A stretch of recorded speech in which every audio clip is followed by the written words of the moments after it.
Mark, man, it's been an exciting year for you. You've spent the last couple weeks over here in the States. You've been out with Mr. Big, couple solo dates sprinkled in.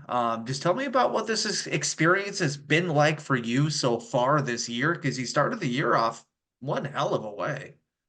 Yeah, it's been intense since we got off the plane. It's been nonstop between the shows with Mr. Big, some headline shows. We've been shooting music videos, and yeah, just getting as much out of the time here as we can because we absolutely love being over here, love performing here. That is awesome. How long have you been over here? Because the tour started in January, but you've been releasing a couple music videos, and I think you shot one down in El Paso that you released a couple months ago. We And did you, we did that. Yeah, at the end of last year, I think it was around September time. It was okay, August, September, because I remember being super ridiculously hot in El Paso. And we shot it. That's where we recorded all the new music and shot that music video. okay. How long have you been over in the States overall then? Because you've been recording the record for a minute now, and it's done. But Yeah, how long have you been over here? just only a few weeks now. We we were home for Christmas. We did a Okay. Scandinavian tour. We did a Scandinavian tour in December, and then home for Christmas, and then back out here then in January for the tour dates. Oh God, I thought you were just over here like the entire time. So, No, um, I had five trips to the US last year from Ireland in total, so oh it was a really busy year. my God, holy shit, man, that's good God. Um, how has the experience been recording the record over here? Like absolutely amazing because well, the Sonic Ranch studios in El Paso are unbelievable, amazing equipment, amazing instruments that we had access to. But working with Brian Virtue was incredible. Such a good producer, got the absolute best out of us. And that week in the studio with the boys, because this is the first record where all of us have been on it together, Okay, like a full band record. And I think that was like one of the best weeks of our lives. We loved it. nice. What, how'd you get connected? Is this the first time recording with Brian? How'd you get connected with him? Dude, Or- his discography, his catalog, good Jesus. I know it's when Jen that works in our team, Jen Littleton, she sent on she was like, "Do you want to work with this guy?" And the minute I saw his work, I was like, "Yes, please." I Right? was like, "It'd be amazing." So luckily, Jen knows everybody and was able to connect us, and it was couldn't have worked out better. What was that experience like though? Like, how is he to work with? What makes it so special with what he does? Very calm, very calm energy, just like knows how to get the best out of you without making it like without even realizing it. Like he's like, let's just do another take or anything. It's all very like I think the most important thing though, he lets you just be 100% creative. It's like, you want to try that? Let's try that. If you want to do that, he's not necessarily telling us what to do. He's telling us what not to. Like, he's like, if I don't know how to make it good, you guys make it good, but I'll tell you when it is good. And that kind Nice. of vibe. And it was really nice because we got to just be really creative and come up with ideas on the spot, Sure. which ended up all working, thankfully, because we were really, really happy with this new record. Nice. Tell me about I Want to Be More. It's the new single. It's been out for about a week and a half now. I thought, Listen, I've yeah, spun that thing a couple times. It nice kills. one. It's fucking good. Nice one. Tell me about what that song is for you as the guy that put that together and wrote that bad boy. Yeah, we wanted that one to be the first one because it's a bit of fun. It's a fun song. It It's a fun is. energy. It's catchy. It's like we just wanted to show something fun because we had a lot of fun in the studio making it, and it's kind of a typical musician's tale of wanting to be more motivation, drive, energy. I'm gonna do whatever it takes to make it. That's the whole vibe of it. It's like I'm gonna be more. I'm gonna do this, and it's good motivation on tour to have that mindset. Have you had, obviously, I would hope you've played it live a couple times now on the tour. How is that translated live? It's a question I'm going to ask you twice, but how has the crowd been for that song since it's come out? And I think it released in the middle of the tour, and that's always fun when you got new music that releases mid-tour instead of before or after. Like, and that makes it It fun. is. Yeah. It is, and we've been playing it live and loving it. But we've weirdly, because we don't really follow the rules, because we don't. We're lucky to have a label that's just like do your thing, and it's like so. We've just been playing most of the new record before it's been released, and we're doing something kind of old school where we're selling the album now at these shows, and the album's not out until July. And they have Oh, been flying. They have been. I am nice. shocked where how much they're every night. They're just there's a big queue to grab the new album, and people are coming away with it, and we're getting lovely messages online saying like, "I love this track. I like this track," and it's been amazing. And people and they say people don't buy music anymore. No, they buy I music, but they buy good music. Like that's the thing. It's got to be good. yeah, Man, the I've only heard the one song so far, but what I love about your music is I've gone back and listened to a lot of it. There's no boundaries. Nothing yeah, sounds the same. There's no genres with your music. Um, I'm hoping that's how Devil's Arms is all of the it is. song, a lot of the songs are different from each other. Tell me about this record that's coming in July. It's only 5 months away. Musically, man, it's like, what are we looking at? It's definitely our best work, and I know that I can say that confidently because when we got the mixes back, I was like, oh my God, I can't like. There is a couple of tracks on it, like you said, they are different. Um, there's a track called Brighter Days, and there's a track called You Lie, and these ones are like deep, dark, um, deep and dark, and just like powerful and very emotional kind of songs. And then we've got a couple of songs that are just hard hitting rock and roll tunes, and I think we found the really nice blend between like every song, every track goes into the next one and makes sense, but also is different. And I don't know, that was kind of what we want to achieve with a record is for it to make sense, but also not be stuck to one style. Yeah. And that definitely came out. So there's a like a bunch of those releases. So the album's out till July, but every 4 to 6 weeks we're going to be releasing a single from the album. It's like a waterfall release, they call it. And so the next one's out next month. That's awesome. And I was really excited about this one because we collaborated with Emily Armstrong from the band Dead Sarah, Yes. Yes. and I'm a big Dead Sarah fan. So Yes. to have collaborated and got into the studio, I was like, that was a dream come true for me because I think she's one of the best singers in the world of rock. So I'm just like Yes. couldn't believe it when we collaborated on that, and it turned out really cool. So that one's out next month as well. How'd that duet, that collaboration come up? Was that also Jen hooking that one up, Yeah, or yeah, she does yeah. know everybody? Jesus Actually, Christ. I think it was actually Paul on that one. Okay. Paul reached out. He's connected. He lives in LA, and we've got, like I said, we've got a really good team of people, and we're very lucky to have that because we've done everything in the past like independently, Yeah. and to have a team that are behind you and passionate and like actually really care, is really good. Yeah, definitely. And I love a record where, like you said, it doesn't sound the same from beginning to end. That's okay, but you get bored. I love the records where it takes you on just kind of a journey of ups and downs, mountains and valleys, just that musical journey. It slows down at just the right time, and then boom, kicks you in the gut just when you got the rest, Exactly, and slaps you in the face and exactly. wakes you up. I like to Um, think that this new record is exactly that. that is awesome. A couple of the videos and singles that I've seen you've released though, obviously Don't Look Back, that video is so cool. And just that desert behind you with the motorcycle and just like that Right? video. How much fun was that one to make?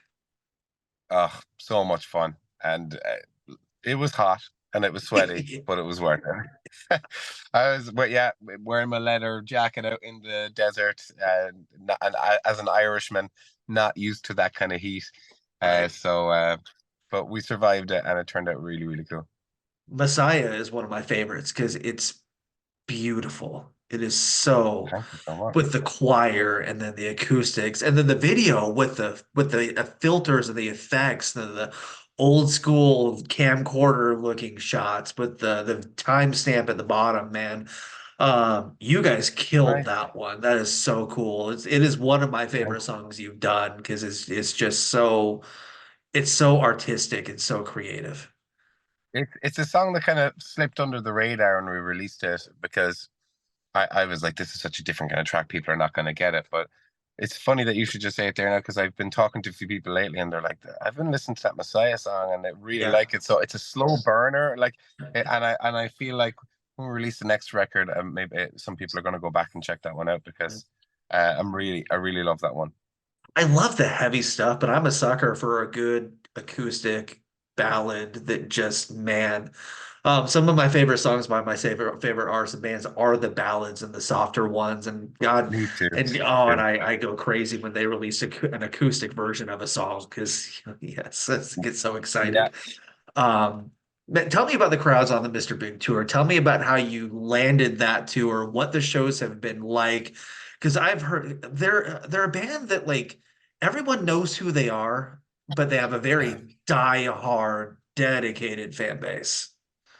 They do. And so I met Eric in Ireland a couple of years ago, the singer Eric Martin. Yeah. We did a show together with Jeff Tate, and three of us performed in Dublin, and kind of just hit it off with Eric. And then obviously he's got a connection with Jeff as well, so we reached out about when I saw the Mr. Big tour, and I was like, it'd be really lovely to get that. And luckily, Eric put in a word and convinced them to let us on. And it was really funny because last night we were playing and we ended up like all being the two bands connecting really well and chatting about the how the shows are going and shared a drink. And they were super super nice to us from the first day. And their crowds are amazing, and they really got behind us. The Nice. support on the tour has honestly just shocked me. Last night was the last night of the Mr. Big dates, right? Yeah, that's right. Um, So we yeah. so it was nice to connect with all of them, their crew, and everyone was just so lovely. That's awesome, man. Looking back on those dates and that run, what did that mean to you to be able to play those shows over here? It's so amazing. I feel honestly in America, I feel like our music just makes sense out here. It clicks. It seems to like just the support level from the tours we've done here is crazy. Like we don't have a massive rock scene in Ireland. Really? So coming out here and getting that support is amazing. That's awesome. I wanted to ask, I mean, I've never been overseas, never left the States, but I've heard about European rock crowds and rock shows and stuff like that. But what is the music scene like in your area that you come from? You mentioned there's not a huge rock scene over there, so what is the local music scene like over in your area? I find that it's where I'm from in particular, it's gone very, very covers orientated. So like there's majority of bars and venues you go into, you'd be hearing covers and you'd be hearing, it's hard to find original music. You have to really search for it. So that is a shame, but Yeah. these things happen and hopefully it'll come around again. Mm. But yeah, but obviously Ireland's got ridiculous musicians, like unbelievable talented, like original artists, and there is venues for that, and it's amazing. But it'd be lovely to see a bit more in the hometown, a couple of more venues taking, being Yeah. brave enough to take on some original bands. I like a good cover, but man, I feel like especially like newer artists and younger artists that are coming up, but I feel like they rely on covers a little bit too much sometimes, where I'll get It's like a press crutch. releases. Yeah, like, oh, Yeah, so and such band releases cover of so I'm like, give me something original. I've heard the song, I'm sure it's a good cover, but I want to hear I love new yeah, music. I love new original music. I'm always looking for new artists because like you can only listen to the same bands a million times before, it's like that's why I listen to a lot of yeah, podcasts because just you need a break from what you love sometimes. Like how much how absolutely. much how much pride do you take and how proud are you of the fact that your music is connected so well? It's original stuff. You don't have a cover that it's like, oh, I did this cover that got 10 million views. Like it's original Yeah, music. This is you. yeah, and it's a it's a step by step thing. It takes Yeah. time. There's some people going up on TikTok now and doing a 30-second video and getting millions, millions of hits and big followers straight away, and that's amazing too. And that's Yeah. but I think our path has been just playing live shows. We play with everything we got, every bit of energy we own. We leave it out on the stage, and I feel like we're connecting. We have a genuine fan base growing that like really love the music now. Where did the Devil's Arm title come from? Is that one of the songs on the record? It's What one of the tracks. inspired? Okay. Okay. Yeah, it's one of the tracks on the record, and we've been playing that one live at the shows as well on this tour. And yeah, we're a sucker for playing all the new ones. We're like, we just have to play them. Want to hear that song so bad because I love the title of the record so much and the artwork. The artwork is Thank you. really, really cool, man. Was that you who did the artwork? That was the label. Yeah, that was the label. Really? We kind of pieced together because they knew the music, they knew the lyrics, and then was like, this would be really cool. And I was like, absolutely. Nice. I love that. Do you remember what the first show you ever played was and what that was like? My first show ever was out in Spain, actually, when I lived out there. And yeah, I remember being like stuck to the mic stand, eyes closed, not being able to move. And then I think of like last night's show and running around the stage and jumping up and down and going into the crowd. It's like it's so crazy how it's changed. How long do you think it took to really start to get comfortable on stage in front of people? I work in pro wrestling as well, and I feel like you either being in front of the people, it's scary at first, but you're either going to break out of it or Yeah, you never do. You have to want to break out of yeah. that shell and be comfortable in front of people. How long did that take for you to really get to that point? It was just a couple of gigs. I remember using the mic stand as a crutch and just try. And then I remember the minute I was just kind of free from it and took the mic off, and then really just started to express the songs and the lyrics. I think Okay. that's when it all connected. So pretty quickly. Okay. And how tough was it to break into the States? Because American fans can be really close-minded and tough to really latch on. I have no idea how the business side works of it, but how hard was it to break into the States for the first time? Well, we were lucky because we came out and we've opened for Jeff Tate a few times. So we were able to, he brought us under his wing, and we came out and performed in the US a few times, supporting him. And then his fan base took us on. So it's funny because I have heard a lot of people say that it's like really tough to, with the American audience, but we've found it like, and I've heard people say, oh, I heard in Europe they're really supportive. And we find that the complete opposite. I was like, I can't believe it's just it's so the grass is always greener on the other side, Right. as they say. But I found it like just super. It just feels right. Feels like a good fit. I think our music is quite American sounding. It's not really much of an Irish sound to it. It's So true. That's it true. worked. Yeah, Well, I mean, American fans are tough, but they recognize, when it's genuine and real. yeah, And especially the classic rock fans, I yeah, feel like they tend to be a little bit more open-minded and a little bit more embracing because if yeah. it's good, it sounds good, and it sounds like something they like, they're all in. They don't care. They just want good, Absolutely. you know? And that's what it Um, felt like. That's really what it's felt like. right. So the rest of 2024, I mean, you're going to be headed back home here very, very soon, I think. You're I have a a couple week more left. shows. I'll be back. I'll be back in Ireland this time next week. We've a headline show tonight in West Point. Mhm. And then we head up to Ohio then for Marysville to finish off the tour and have a big party and then head home. What's the rest of the year look like? Obviously, the record releases in 5 months. Coming back to the States at some point this year, later on to support the record. Absolutely. Yeah, we're going to be hopefully back again, working on that right now. And then every couple of weeks we'll have that a new song out and 4 music videos dropping this year as well. So it's going to be a lot of releases and look a lot of good times. Dude, I'm hitting Shauna up. I need to hear this record, like, and soon. Nice. So, Tell her I said you can get a secret link to it there now, the private SoundCloud. I've got to hear it, man, because I love the single so much, and I love the other stuff that I've heard. I'm a fan. So when you're back in the fall, hopefully you're somewhere close to Indiana because I want to see this stuff live, man. Thank Right. you so much for doing this today. Thank, Um, thank you for having me on. I really appreciate it.